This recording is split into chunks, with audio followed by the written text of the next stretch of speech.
কখনো নীলা মার্কেটে যাইনি।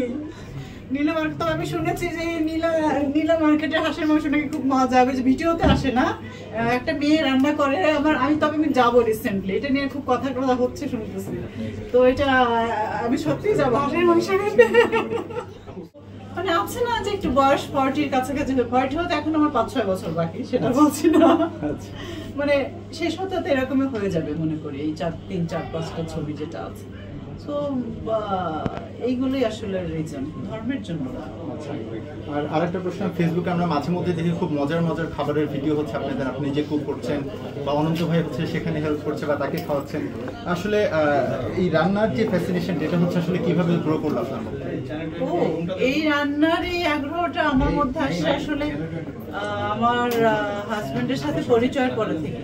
আমি জীবনে কখনোই আগে রান্না করতাম না বিয়ের আগে। সর্বপ্রথম আমি তার জন্য রান্না করি হচ্ছে ইলিশ মাছ আলু দিয়ে, নতুন আলু যে শীতের মধ্যে উঠে, সেটা আমি রান্না করে পাঠিয়েছিলাম, আর পায়েস রান্না করেছিলাম, ওইটাও জীবনের প্রথম। তো আমি যখন অফিসে তাকে খাবারটা পাঠাই, সে খাওয়ার পর আমাকে ফোন করে বলেছিল মনে হলো যে আমার মায়ের হাতে রান্না খেলাম, ইলিশ মাছটা এত মজা হয়েছে। আমি কি বলবো আল্লাহ, আমি তো খুব ভয় পাচ্ছিলাম যে কেমন হবে না হবে, এই প্রথম রান্না করেছি।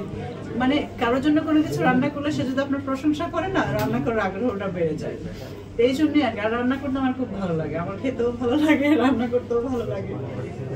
আপু, আপনার সবথেকে পপুলার রান্নাটা কি, মানে যেটা ভাই খেয়ে আপনাকে প্রশংসা করেছে? সবই তো পপুলার আমার হাতের রান্না, তার কাছে। পায়েসটা খুব পছন্দ করে, আমার হাতের পায়েসটা খুব পছন্দ করে, প্লাস হচ্ছে আমার হাতের গরুর মাংসের ভুনা খুব পছন্দ করে, হাঁসের মাংস খুব পছন্দ করে। জন্মদিনে বিশেষ করে কি করেন আসলে? আপনার ভাইয়ের জন্মদিনে তার পছন্দের খাবারগুলো আমি রান্না করি। মানে তার পছন্দের খাবারের লিস্টে আপনার কাছে আসলে ও খুব বাঙালি টাইপের একটা ছিল, যেটা সত্যি। যখন সে ডায়েট করে সে ফুল ডায়েট, আবার যখন সে ডায়েট করে না তার প্রতিদিন একটু বাংলা খাবার খেতেই হয়, আর খেতে হবে। ওই তার যেগুলো পছন্দ, পায়েস, গরুর মাংস বা হাঁসের মাংস বা যে চালের আটার রুটি হয় না, সাদা রুটিগুলো, এইগুলো, এই সবগুলোই আর কি। হাঁসের মাংস খেতে কি কখনো নীলা মার্কেট গেছেন? হ্যাঁ, হাঁসের মাংস খেতে কি কখনো নীলা মার্কেট গেছেন? আপনারা কোথায় নিয়ে আসেন? আমি কখনো নীলা মার্কেটে যাইনি। নীলা মার্কেট তো আমি শুনেছি যে নীলা মার্কেটের হাঁসের মাংস নাকি খুব মজা, যে ভিডিওতে আসে না, একটা মেয়ে রান্না করে। আমি যাবো রিসেন্টলি, এটা নিয়ে খুব কথা হচ্ছে শুনতেছি। তো এটা আমি সত্যিই যাবো হাঁসের মাংস খেতে। সোশ্যাল মিডিয়ায় অনেক সময় আপনার ছবিতে নেগেটিভ পজিটিভ অনেক কমেন্ট করে, নেগেটিভ গুলো কি করে নেন এবং পজিটিভ গুলো কেমন করে? সবাই তো আমাকে ভালোবাসবে না, এটাই স্বাভাবিক। এখানে 100টা কমেন্টস পড়লে 100টাই কেন আমার পক্ষে হতে হবে?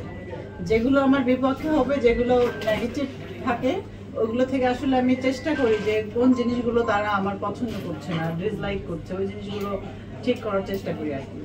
সোশ্যাল মিডিয়ায় লেখালেখির ক্ষেত্রে কতটুকু বাইন্ডিংস আসে আসলে, কারণ একজন অভিনেত্রী বা অভিনেতা সেলিব্রিটির পক্ষে কতটুকু লেখা সম্ভব?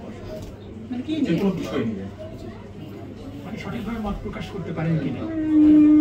আমি তো করতে পারি, আমার তো কোনো সমস্যা নেই। আমি তো কোনো কিছু ভয় পাই না, কারণ আমার নিজের মধ্যে কোনো ভয় নেই। আমার মধ্যে যখন কোনো ভয় নেই, আমি লিখতেও ভয় পাবো না, কারণ অনেক কিছু হয়ে গেছে, অনেক কিছু হয়ে যাচ্ছে। আলহামদুলিল্লাহ, আল্লাহ তাআলার কাছে হাজার হাজার শুকরিয়া।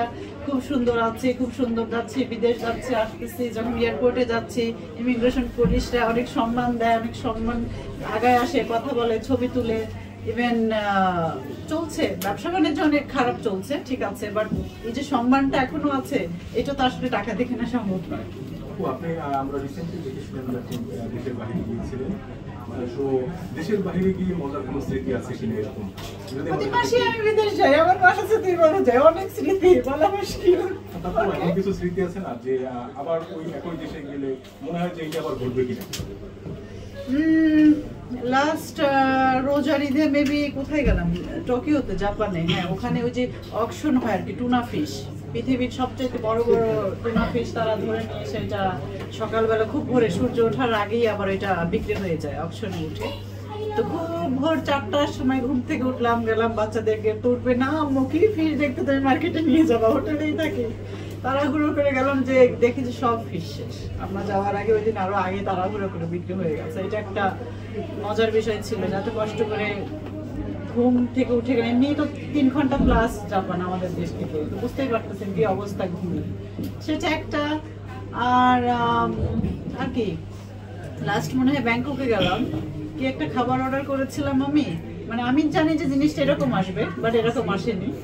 তো ওই আর কি আর করা, লাস্ট মোমেন্টে গেছে, ওটাও খেতে পারলাম। এটাও বলতে পারেন মজা বা দুঃখ কি বলবো যাই না, এরকম ঘটনা তো অনেক ছোটখাটো আছে, ওগুলো মনে থাকে না আর কি।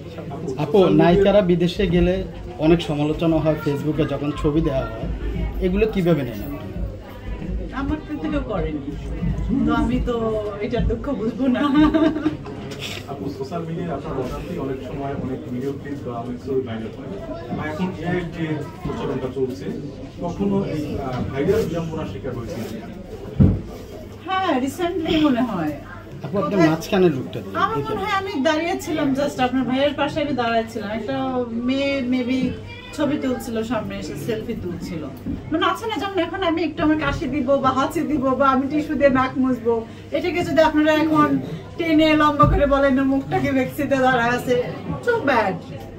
এগুলো খুব খারাপ, প্লিজ আপনারা এটা কারোর সাথেই করবেন না, কারণ একটা মানুষ চলবে, তার ভঙ্গিমা চেঞ্জ হবে, বিভিন্ন রকম অ্যাক্টিভিটিস হবে, এগুলোকে আপনারা হাইলাইট করেন না। ওকে আপু, আর একটা প্রশ্ন, যেহেতু বর্তমান সময় এইগুলো বলবেন না, এটা বলবো এইগুলো নিয়ে বলবো, এটা দিয়ে তো বললেনি। আপু, কি এমন হয়েছে? আর প্রশ্নটা করি না, বর্তমানে নারীরা বিভিন্ন আন্দোলন করে যাচ্ছে, সংসদ ভবনের সামনে আমরা দেখেছিলাম নারী পক্ষ যারা আছে তারা আন্দোলন করেছে, নারীরা বর্তমানে সেভ না। আপনি কি মনে করেন বাংলাদেশের নারীরা এখন সেভ?